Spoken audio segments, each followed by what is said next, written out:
Audio Movers is the closest I'll ever get to working on a laptop because it enables me to work in some places where I would never be able to work.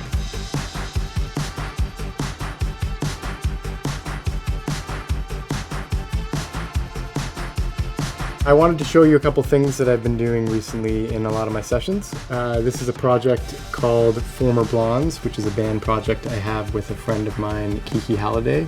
She's an artist-songwriter based in Nashville. I'm in LA, so a lot of the work that we do ends up being remotely done through Audio Movers. I'm just going to show you a couple things. The first thing is the reverb chamber. This is a mono RCA 44BX in my bathroom. So this was recorded while I played the drums in the room at the same time. So that's what it sounds like just by itself. And then I can show you within the mix what that sounds like. So that's the level that it was in the mix, and then I can really crank it up so you hear it. And if I mute it, you can really hear the difference. You can't fake that in a plugin. There's a couple other cool microphones that I use all the time. One is this Ampex 1101 microphone, which was a small microphone that came with reel-to-reel tape machines, like home consumer level ones back in like the 60s or 70s. And that microphone is right above my kick drum between the kick and the snare. And then it runs through a Roland bass preamp on my rack over here, and then through a number of guitar pedals. And that gets blended in as well. So by itself, it just sounds like this. So you can hear the distortion and the delay on the drums. And then within the mix, that sounds like this. And I can turn that up.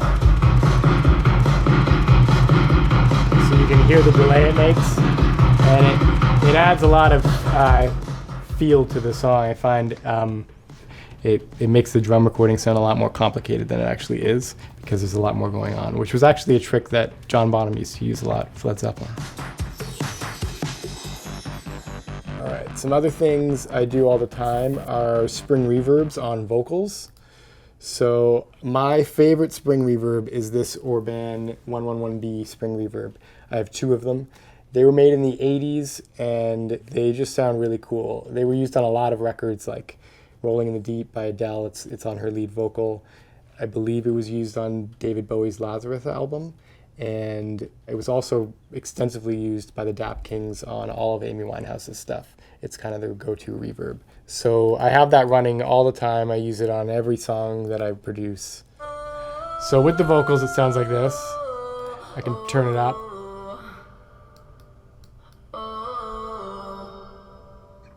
For me, it instantly gives a quality and a character to it that is very recognizable to me from records in the past, from 60s Motown things and all the spring reverb that was drenched on those records. So this is definitely one of my main tricks, and I buy them whenever I can. I can change the sound in real time. So if an artist says the reverb sounds too bright or too dull, I can just lean over and turn a knob, and they can instantly hear me. It's also good because there's a weird language that happens when you're working with artists.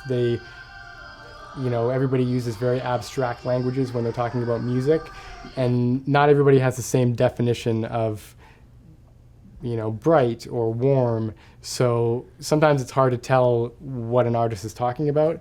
And so if they say the reverb sounds too much like this, I can sit there and solo the reverb and turn knobs in real time until they say, that's what I'm talking about. And I can just figure out exactly the knob that I need to turn to do what the artist needs me to do without guessing at all. So the way I would use LISTENTO with a client is I would put the LISTENTO plugin on my master bus. It would be the last thing in my chain. And I open up the plugin.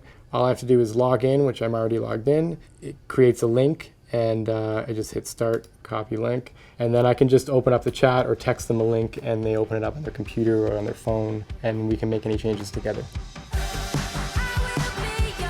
And if I want to check a mix on speakers and add an extra 20 minutes of my time to bounce it in real time and do all of that, it's just a waste of my day. And Audio Movers just immediately takes care of that.